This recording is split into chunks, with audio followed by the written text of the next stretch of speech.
ایمان کتنا اہم ہے، اور نیک انسان ہونے کے باوجود بھی ایمان کس طرح برباد ہوتا ہے۔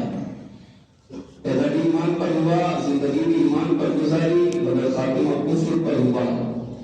اس سے ایمان کی اہمیت کو سمجھنے کے لیے یہ روایت دل کے کانوں سے سنیے اور اپنے ایمان کی تحفظ کا سامان کیجیے۔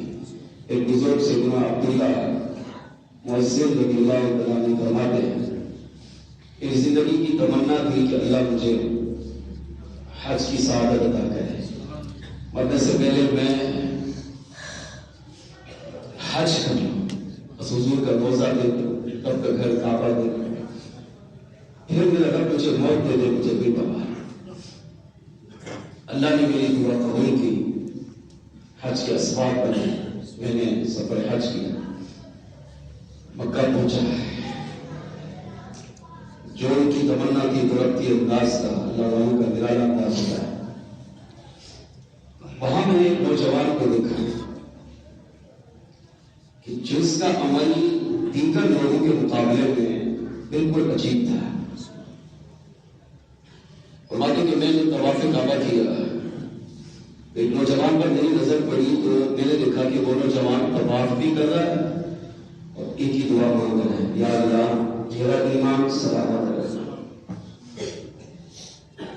دوبارہ طواف کیا، وہی دعا مانگ، یا اللہ میرا ایمان سلامت رکھنا۔ تیسرا چکر، چوتھا، پانچواں چکر، ساتواں، 7 چکر لگا لیے، مگر دعا ایک ہی، یا اللہ میرا ایمان سلامت رکھنا۔ اس طرح مجھے پیدا ایمان پر کیا، زندگی ایمان پہ دی، موت بھی ایمان پر دی۔ 7 چکر میں یہی دعا، مقام ابراہیم پر آیا، 2 رکعت نماز پڑھی، یہی دعا، یا اللہ ایمان پر خاتمہ دینا، موت ایمان والے دینا۔ نظام رحمت کے نیچے کھڑا ہے، یہی دعا، یا اللہ خاتمہ ایمان پر کرنا۔ صفا مروہ پہ دوڑ رہا ہے، یہی دعا، یا اللہ خاتمہ ایمان پر کرنا۔ یہاں تک کہ مینا میں گیا، مزدلفہ میں گیا، عرفات میں گیا، شیطان کو کر دیا ہماری قربانی کی، مگر دعا ایک ہی ہے، یا اللہ خاتمہ ایمان پر کرنا۔ سیدنا عبداللہ بن مؤذن رحمۃ اللہ تعالی فرماتے، مجھے بڑی حیرت ہوئی، میں اس کے پاس گیا جب حج سے فارغ ہوا، اب میں اپنی عبادت بھول گیا، اس کے پیچھے جا گیا، اس سے پوچھ کیا راز ہے؟ تو میں نے اسے سلام کیا، جواب دیا، حال حوال کی، خیر خیریت پوچھی۔ اب میں نے باتوں باتوں میں پوچھا کہ بھائی یہاں پر مسلمان بڑی قسمت سے آتا ہے، بڑی محنت سے آتا ہے، بڑی مقدر سے آتا ہے، کوشش سے آتا ہے، اور ہم نے تو علماء سے یہی سنا ہے کہ یہاں پر ہر جگہ پر الگ الگ دعا ہے۔ آپ کعبے کو دیکھو تو اور دعا کرو، پہلے طواف میں اور کرو، دوسرے میں اور، تیسرے میں اور، چوتھے پانچویں چھٹے میں الگ الگ، پھر نظام رحمت کے نیچے آؤ الگ مانگو، کعبے کے دربار کے سامنے ہے الگ دعا مانگو، حجر اسود میں ہے الگ مانگو، مقام ابراہیم پر نماز پڑھو الگ مانگو، صفا مروہ پہ دوڑو الگ دعائیں کرو، دن رات صبح شام جب جب رب کی عبادت کرو الگ الگ دعائیں مانگو۔ مینا میں گئے، مزدلفہ میں گئے، عرفات میں گئے، قربانی کی، شیطان کو کنکریاں ماری، جو بھی وہاں عبادت کر رہے ہیں سب کی الگ الگ دعا، اور الگ الگ دعا کا فائدہ یہ ہے کہ انسان اس طرح ایک حج جیسی عبادت میں ہزاروں دعائیں کر کے آتا ہے، اور وہاں تو ہر دعا قبول ہی قبول ہے۔ بلکہ بزرگوں نے یہاں تک لکھا کہ کعبۃ اللہ کو پہلی نظر دیکھتے ہی بندہ جو دعا کرے اللہ قبول کرے۔ یہاں تک کہ کسی نے یہ کہا کہ یا اللہ، کعبے کو دیکھا اور یہ کہا، اے اللہ تجھے اس گھر کا صدقہ مجھے ہر سال حج کی سعادت دے۔ میں نے اپنی آنکھوں سے دیکھا، ان لوگوں سے ملا، وہ کہتے ہیں کہ جب سے یہ دعا مانگی ہے 50 سال ہو گئے، ہر سال حج گیا۔ یہ نہیں کہ مالدار ہو، کروڑ پتی ہو، ارب پتی ہو، خراب پتی ہو تو حج پہ جائے گا، نہیں، دعا قبول ہوگی، اللہ ثواب بنا دیتا ہے۔ عبداللہ مؤذن علیہ رحمۃ اللہ، میں اس نوجوان سے ملا، میں نے کہا یہاں الگ الگ دعا کرنی چاہیے، اور تم ایک ہی دعا مانگ رہے ہو، یا اللہ خاتمہ ایمان پر کرنا۔ تو اب وہ رو پڑا ہے، کہا آپ نے میرے دل کا راز جاننے کا ارادہ کیا ہے، چلے میں بتا دیتا ہوں کیوں یہ دعا مانگا۔ مجھے بھی پتا ہے یہاں پر ہر جگہ الگ الگ دعا ہے، الگ الگ کرنی چاہیے، کبھی بخشش مانگے، کبھی رب سے رحمت مانگے، کبھی مغفرت مانگے، کبھی جہنم سے آزادی مانگے، کبھی قبر کے عذاب سے نجات مانگے، کبھی اللہ سے جنت مانگے، کبھی اپنے لیے، ماں باپ کے لیے، بیوی بچوں کے لیے، خاندان کے لیے، رشتہ داروں کے لیے، دوستوں کے لیے، ان کے لیے دعا کرے. مگر میں ایک ہی دعا مانگ رہا ہوں جس کے پیچھے راز ہے. اب راز کیا ہے تو دل کے بارے سے سنیے اور آج کے جمعے کا یہی دباؤ لے کر اپنی زندگی گزاری. عبداللہ موصل رحمہ فرماتے ہیں کہ دو جوان رونے لگا، اس نے روتے روتے کہا میرے دو بھائی تھے، دونوں مسجد میں مؤذن تھے. ایک مؤذن وہ ہوتا ہے کہ جو پیسے لے کر پھر اذان دیتا ہے، اس کو ثواب نہیں ملتا. اس کے پیسے لینا جائز ہے لیکن اذان کا ثواب نہیں ملتا. کیوں؟ کیونکہ اذان کے بدلے یہ پیسے لے رہا ہے. اب پیسے ضرورت ہے تو اس کو ثواب نہیں ملے گا، پیسے لینا جائز. ایک امام جو ہے جو پیسے لے کر امامت کرتا ہے، اسے امامت کا ثواب نہیں ملتا. کیوں؟ کیونکہ یہ امامت کے بدلے پیسے لیتا ہے. پہلے ناجائز تھا لیکن موجودہ دور میں ضرورت کی وجہ سے علماء نے کہا یہ جائز ہے. اور کمال کا مؤذن، کمال کا امام وہ ہے کہ فی سبیل اللہ مسجد میں اذان دے، فی سبیل اللہ مسجد میں نماز پڑھے. اس کا جو ثواب ہے خدا کی قسم وہ انسان سوچ ہی نہیں سکتا. مؤذن جب اذان دے نا تو اس کی جہاں جہاں آواز جائے گی قیامت کے دن وہ شہر کا ذرہ ذرہ اس کی ایمان ہونے کی، مومن ہونے کی گواہی دے گا. یہ فضل کس کو ملے گی؟ جو فی سبیل اللہ اذان دے. امام ایک نماز پڑھائے تو سلام پھیرنے کے بعد امام بخشا جاتا ہے، مقتدی بخشے جاتے ہیں. یہ فضل کس کو ملے گی؟ جو فی سبیل اللہ امامت کرے. عبداللہ موصل فرماتے ہیں کہ میرے اس نوجوان نے کہا میرے دو بھائی تھے، دونوں مسجد میں مؤذن تھے. میرے ایک بھائی نے کئی سال تک مسجد میں اذان دی، 5 اذانیں دیتا، وہ بھی فی سبیل اللہ، 1 روپیہ بھی نہیں دیتا تھا. اجر کتنی بڑی ہے. مگر جب اس کا خاتمہ ہوا، مرنے لگا، تو اس نے مجھے بلایا اور کہا مجھے قرآن دو. تو میں نے قرآن اٹھا کر اسے دیا، یہ سوچ کر کہ یہ قرآن کو لے کر اس سے برکت لے گا، یہ مرتے ہوئے قرآن کو چومے گا، قرآن کو آنکھوں سے لگائے گا، قرآن کو سینے سے لگائے گا، قرآن کو پڑھے گا. یہ سوچ کر میں نے قرآن اٹھا کر اسے دیا. لیکن جیسے اس نے قرآن کو پکڑا تو مجھے کہا میرے بیٹے دبا ہو جا، میں اس قرآن سے بیزار ہوں، میں اس قرآن کو نہیں مانتا. کس کا حال بیان ہو رہا ہے؟ جس نے کئی سال تک مسجد میں فی سبیل اللہ اذان دی، یعنی عبادت گزارتا. اذان کے دوران کیا نماز نہیں پڑھتا تھا؟ کیا تلاوت قرآن نہیں کرتا ہوگا؟ کیا ذکر و درود نہیں کرتا ہوگا؟ یعنی جس کے کئی سال مسجد میں گزرے، رب کے گھر میں، وہ بھی عبادت میں، مگر مرتے ہوئے کیا کیا؟ قرآن مانگا اور لوگوں سے کہا گواہ بنو، میں اس قرآن کو نہیں مانتا. اور یہ جو مذہب اسلام ہے جس پر میں ساری زندگی رہا، اس سے لوگوں کو گواہ بنا کر کہا گواہ ہو جاؤ، میں اسلام کو ہی نہیں مانتا بلکہ میں نصرانی عیسائی مذہب اختیار کرتا. یہ کہا اور اس کا دم نکل گیا.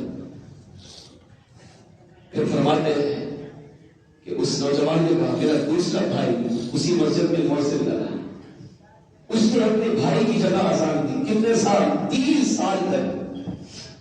30 سال تک مسجد میں نمازیں بھی پڑھتا رہا، روزے بھی رکھتا رہا، تلاوت قرآن بھی کرتا رہا، نیک اعمال بھی کرتا رہا. 30 سال تک 5 اذانیں مسجد میں، وہ بھی فی سبیل اللہ، صرف رب کو راضی کرنے کے لیے دیتا رہا.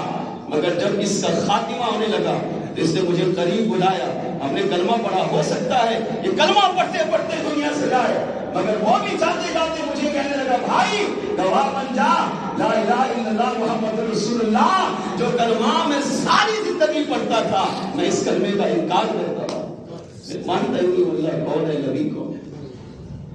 یہ کہا اور اس کا دم نکل گیا. اب وہ نوجوان کہہ رہا ہے حضرت 60 سال تک میرے بھائیوں نے اللہ کی عبادت کی، وہ بھی اتنی اعلیٰ عبادت کی، وہ بھی بغیر کسی معاوضے کے فی سبیل اللہ خالص رب کو راضی کرنے کے لیے عبادت کی، مگر دونوں کا خاتمہ کفر پہ ہوا ہے. اس وقت سے لے کر آج تک میں ہر جگہ، چاہے گھر میں ہو یا مسجد میں ہو یا حج پر ہو، ایک ہی دعا مانگتا ہوں، یا اللہ میرا خاتمہ ایمان پر چل، تو نے مجھے پیدا مومن کیا، تیرا احسان ہے. تو نے مجھے زندگی مومن والی دی، یہ بھی تیرا احسان ہے، مگر خاتمہ میرا ایمان پر ہوگا یا کفر پر ہوگا یہ میں نہیں جانتا۔ بس تجھ سے یہ دعا ہے کہ اس طرح پیدا ایمان پر کیا، زندگی ایمان والی دی، خاتمہ بھی ایمان پر ہے۔ عبداللہ محسن فرماتے کہ اس کی درد بھری داستان سن کر میں بھی رو پڑا۔ پھر میں نے اس سے پوچھا بھائی بتا تو صحیح، تیرے یہ دونوں بھائی گناہ کون سا کرتے ہیں؟ آپ بھی سوچ رہے ہوں گے کہ نیک اعمال کرنے کے باوجود بھی اگر بندہ کفر پر مر جائے تو نیک اعمال کرنے کا فائدہ کیا ہوا؟ حالانکہ نیک اعمال تو ایمان کی سلامتی کا ذریعہ ہے۔ نیک اعمال تو انسان کا ایمان مضبوط کرتے ہیں، نیک اعمال انسان کو رب کے قریب کرتے ہیں، نیک اعمال انسان کو بخشواتے ہیں، نیک اعمال انسان کی قبر کو جنت کا باغ بناتے ہیں، نیک اعمال انسان کو جہنم سے آزادی دلاتے ہیں، نیک اعمال انسان کو قیامت کے دن حضور کی شفاعت دلائیں گے، نیک اعمال اسی مسلمان کو قیامت کے دن جنت میں داخل کروائیں گے۔ جب یہ ساری فضیلتیں نیک اعمال کی ہے تو یہ بھی تو نیک اعمال کر رہے تھے، اس سے بڑا اچھا عمل کیا ہوگا؟ 30 سال تک اذان دی، وہ بھی اللہ کے لیے، مگر خاتمہ کفر پر ہوا۔ کیوں؟ دو جواب ہیں۔ پہلا جواب تقدیر میں ایسا لکھا تھا، آسان سے لگا، اس پہ کسی کو کوئی اعتراض نہیں۔ ہماری تقدیر میں کیا لکھا ہے ہمارا رب جانتا ہے، ہمیں نہیں پتا۔ ایمان پر خاتمہ ہوگا یا کفر پر ہم نہیں جانتے، مگر اللہ جانتا ہے۔ اور دوسرا اس کا جواب ہے کہ جب انسان نیک اعمال کے ساتھ ساتھ گناہ بھی کرے تو نیک اعمال اگرچہ کتنے زیادہ ہوں مگر ایک گناہ کی نحوست اتنی بڑی ہے کہ وہ ایک گناہ اس کی ساری زندگی کے نیک اعمال کو برباد کر کے کفر پر خاتمے کا ذریعہ بن جاتا ہے۔ محسن فرماتے ہیں، میں نے اس سے پوچھا بھائی تو بتا تیرے بھائی تو بڑی گواہ کی عبادت کرتے تھے مگر اس کے باوجود کفر پر مر گئے، بتا گناہ کون سے تھے؟ اب آج کا نوجوان اس جمعے کا یہ پیغام لے کر اٹھے، آج کا ہمارا نوجوان ان دونوں گناہوں میں ملوث ہے، وقت ختم ہو گیا ہے۔ مگر میرا دل بھرا ہوا ہے کہ ہمارا نوجوان آج کس سے چل رہا ہے، اس کو آپ بھی مجھ سے زیادہ جانتے ہیں، آپ بھی دنیا میں رہتے ہیں۔ عبداللہ محسن فرماتے اس نوجوان نے روتے ہوئے کہا میرے دونوں بھائی دو گناہ کرتے تھے، محسن تھے، عبادت کمال کی تھی، اللہ کو راضی کرنے والے کام کیے، مگر دو گناہ ایسے تھے جس کو انہوں نے نہیں چھوڑا اور ساری زندگی اس گناہ میں ملوث رہے۔ پہلا گناہ وہ غیر عورتوں میں دلچسپی لیتے تھے۔ کیا آج ہمارا نوجوان موبائل میں گندی چیزیں نہیں دیکھتا، لڑکیوں کی تصویریں نہیں دیکھتا؟ اور سا نوجوان ایسا جو دعویٰ کرے میں لڑکی کے پیچھے نہیں ہوں، میری کوئی معشوقہ نہیں ہے، میں کسی سے محبت نہیں کرتا۔ آج کا نوجوان لڑکی کی محبت میں خودکشی کر رہا ہے، لڑکی کی محبت میں ماں باپ کی نافرمانی کر رہا ہے، لڑکی کی محبت میں اپنا سب کچھ داؤ پہ لگا رہا ہے، گھر کا سب کچھ بیچ کر لڑکی کو راضی کر رہا ہے مگر ماں باپ کو ناراض کر رہا ہے۔ ہزاروں لاکھوں واقعات ہیں، دن بدن حالات بگڑتے جا رہے ہیں۔ اس نے کہا میرے دونوں بھائی کا پہلا گناہ یہ تھا کہ وہ غیر محرم لڑکیوں میں عورتوں میں دلچسپی لیتے تھے، ناجائز تعلقات قائم کرتے تھے، ان سے لذت حاصل کرتے تھے، ہر وہ طریقہ اختیار کرتے کہ جس سے شہوت پوری ہو۔ اور دوسرا گناہ میرے بھائیوں کا یہ تھا کہ وہ امرد یعنی خوبصورت لڑکوں کے ساتھ دوستیاں کر کے اپنی شہوت کو پورا کرتے تھے۔ اب آپ سوچیں لڑکیوں سے دوستیاں کرنا اور خوبصورت لڑکوں کے ساتھ دوستی کرنا، تو مقصد کیا؟ شہوت کو پورا کرنا، تسکین چاہنا، ناجائز خواہشات کو پورا کرنا۔ یہ وہ اتنے بڑے گناہ ہے کہ 30 سال تک عبادت کرنے کے باوجود بھی ان گناہوں نے کفر پر خاتمہ کروایا ہے۔ اس سے علماء نے لکھا پہلی بات یہ سیکھنے کو ملی کہ مسلمان اپنے ایمان کا تحفظ کرے، روزانہ اپنے ایمان کی فکر کرے، روزانہ اپنی دعاؤں میں اللہ کی بارگاہ میں ایمان پر خاتمہ، ایمان پر سلامتی کی دعا مانگے، رب کی بارگاہ میں روئے، گڑگڑائے، معافی مانگے، دعا میں کہ اللہ اس طرح پیدائش ایمان پر کی، زندگی ایمان والی دی، خاتمہ بھی ایمان پر فرما۔ اور دوسری بات یہ سیکھنے کو ملی کہ گناہ جان بوجھ کر نہ کرے، گناہ مستقل نہ کرے۔